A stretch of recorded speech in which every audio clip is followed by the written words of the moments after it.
Halo Sobat Fisika, di video kali ini kami dari kelompok 5 kelas 11 MIPA Kesehatan 1 akan membahas salah satu materi pada bab kalor dan termodinamika tentang mesin Carnot. Pernah gak sih kalian kepikiran seberapa efisiensi sebuah mesin itu bisa bekerja? Apakah mungkin ada mesin yang gak membuang energi sama sekali? Nah, hari ini kita akan bahas si paling ideal di dunia fisika, yaitu mesin Carnot. Nah, di video kali ini kita akan membahas pengertian dasar mesin Carnot, memahami siklus mesin Carnot secara konsep, mengenal peran reservoir suhu tinggi dan rendah, serta cara menghitung efisiensi melalui rumus. Nah, tanpa berlama-lama lagi, langsung aja kita ke videonya. Check it out! Nah, teman-teman, sebelum mengenal materi mesin Carnot lebih jauh, kita harus tahu dulu definisi dari mesin Carnot. Nah, mesin Carnot sendiri adalah model mesin yang bekerja dengan menggunakan siklus reversible. Mesin ini pertama kali dikemukakan oleh Sadi Carnot pada tahun 1824. Perlu diketahui bahwa mesin Carnot adalah mesin ideal karena mesin Carnot berefisiensi 100%, di mana tidak ada mesin lain yang memiliki efisiensi yang sama dengan mesin Carnot. Mesin lain tidak menyamai mesin Carnot karena adanya gesekan dan kalor yang keluar ke lingkungan. Oke, yang pertama di sini ada siklus Carnot. Siklus Carnot adalah siklus termodinamika teoritis paling efisien yang terdiri dari 4 proses reversible, yaitu 2 proses isotermal dengan suhu konstan dan 2 proses adiabatik tanpa pertukaran panas. Siklus ini memodelkan mesin kalor ideal untuk memaksimalkan efisiensi dengan menyerap panas pada suhu tinggi dan melepasnya pada suhu rendah. Dari 4 proses reversible tersebut, yang pertama yaitu ekspansi isotermal. Konsep dari proses ini sendiri yaitu gas memuai saat bersentuhan dengan sumber panas. Karakteristik pada proses ini yaitu suhu sistem tetap konstan karena energi yang diserap dari luar digunakan sepenuhnya untuk melakukan usaha atau ekspansi, bukan menaikkan suhu. Energi pada proses ini menyerap kalor. Kemudian yang kedua ada ekspansi adiabatik. Konsep dari proses ekspansi adiabatik ini sendiri yaitu gas terus memuai tapi sistem diisolasi dari lingkungan, yang artinya tidak ada pertukaran panas. Karakteristik dari proses ini sendiri yaitu energi internal gas berkurang karena melakukan usaha tanpa pasokan kalor luar. Akibatnya, suhu sistem turun dari TH ke TL atau dari suhu tinggi ke suhu rendah.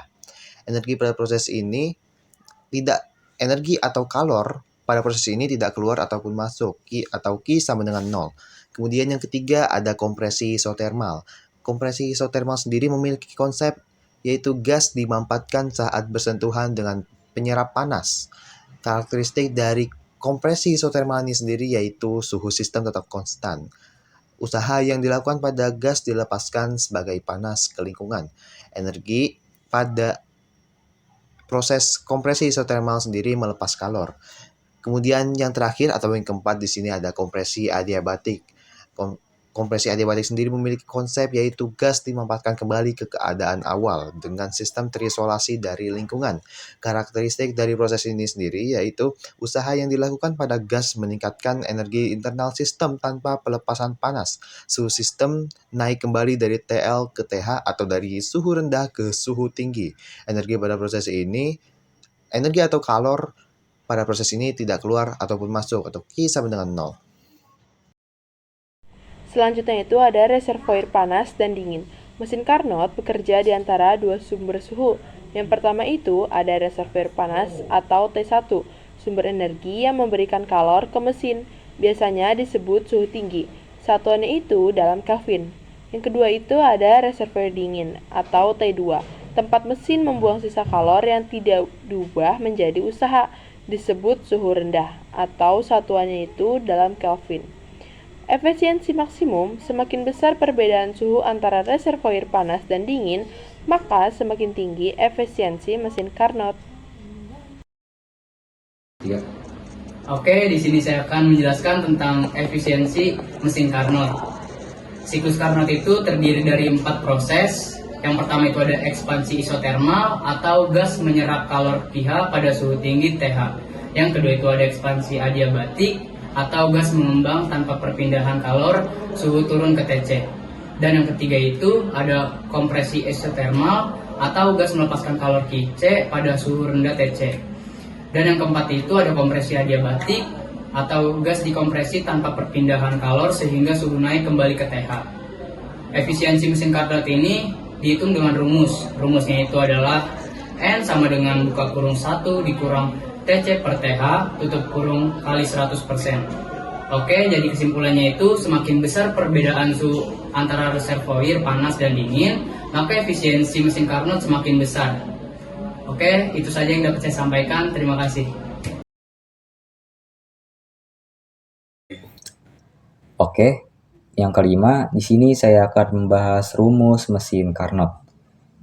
Jadi, rumus mesin Carnot adalah rumus yang biasanya menghitung efisiensi dari suhu, kalor, ataupun usaha dari mesin Carnot. Di video ini, saya akan membahas 3 rumus mesin Carnot yang berdasarkan efisiensi suhu, kalor, dan usaha. Yang pertama, rumus efisiensi suhu. Rumus efisiensi suhu merupakan rumus yang biasanya menghitung suhu dari mesin Carnot, teman-teman. Jadi, rumusnya adalah eta sama dengan dalam kurung 1 dikurang T2 per T1 tutup kurung lalu dikali 100%. Dalam keterangan, T2 merupakan suhu reservoir rendah yang telah disatukan oleh satuan Kelvin per T1 adalah T yang merupakan suhu reservoir tinggi dalam mesin Carnot. Yang kedua adalah rumus efisiensi kalor. Jadi rumus efisiensi kalor adalah rumus yang biasanya menghitung efisiensi kalor dari mesin Carnot, teman-teman.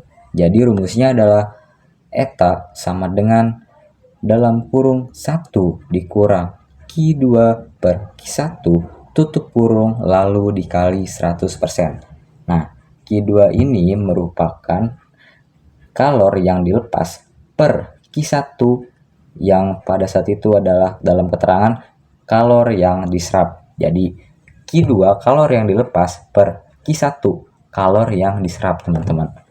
Dan yang ketiga ada rumus usaha. Nah, jadi rumus usaha ini adalah rumus yang biasanya menghitung usaha dari mesin Carnot, teman-teman.